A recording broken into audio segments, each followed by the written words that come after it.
আপনি কি কল্পনা করতে পারেন এমন একটি জায়গার কথা যেখানে প্রতি কদমে লুকিয়ে আছে ভয়ঙ্কর এক একটি বিষাক্ত সাপ? ভাবছেন এটা শুধু কল্পনাতেই সম্ভব? তাহলে আপনি যা ভাবছেন তার সম্পূর্ণ ভুল। কেননা পৃথিবীতে এমন এক দ্বীপ রয়েছে যেটার নামই হলো স্নেক আইল্যান্ড।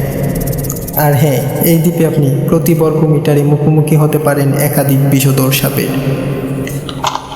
দক্ষিণ আমেরিকার ব্রাজিল উপকূল থেকে মাত্র 33 কিলোমিটার দূরে সমুদ্রের মাঝে দাঁড়িয়ে আছে ছোট্ট এই দ্বীপটি, যাকে সবাই চেনে স্নেক আইল্যান্ড নামে। এই দ্বীপটা মাত্র 43 হেক্টর জায়গা নিয়ে গঠিত, কিন্তু এখানে আছে এমন এক ভয়ঙ্কর সাপ যেটার কামড়ে 1 ঘন্টার মধ্যেই আপনি ঢলে পড়তে পারেন মৃত্যুর কোলে। এই দ্বীপে বাস করে পৃথিবীর সবচেয়ে বিষাক্ত সাপগুলোর একটি, যার নাম গোল্ডেন লেন্স হেড ভাইপার। এই সাপ এতটাই ভয়ঙ্কর যে এর বিষ শরীরের রক্তকে গলিয়ে দিতে পারে, ভেতরের অঙ্গ প্রত্যঙ্গকে ধ্বংস করে ফেলে মাত্র 1 ঘন্টার মধ্যে। চিকিৎসা না পেলে মৃত্যু অবধারিত। ব্রাজিল সরকার এই দ্বীপটিকে মানুষের প্রবেশের জন্য সম্পূর্ণ নিষিদ্ধ ঘোষণা করেছেন। শুধু কিছু বৈজ্ঞানিক গবেষক বা সেনা সদস্যরা বিশেষ অনুমতিতে এখানে যেতে পারেন, তাও পূর্ণ নিরাপত্তা নিয়ে। কারণ একবার সাপের কবলে পড়লে এখানে সাহায্য করার মতো কেউই নেই।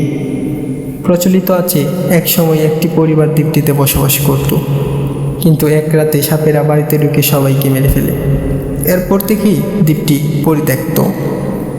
কেউ কেউ বলে এই দ্বীপে সাপেরা নাকি গুপ্তধন পাহারা দেয়।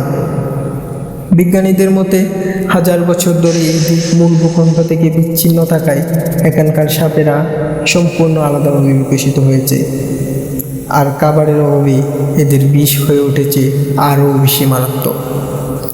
স্নেক আইল্যান্ড এমন এক রহস্য ও ভয়ঙ্কর বাস্তবতার নাম যেখানে প্রকৃতি নিজেই গড়ে তুলেছে মৃত্যুফাঁদ। আপনি কি সুযোগ পেলে এই দ্বীপে যেতে চাইবেন? কমেন্টে জানাতে ভুলবেন না।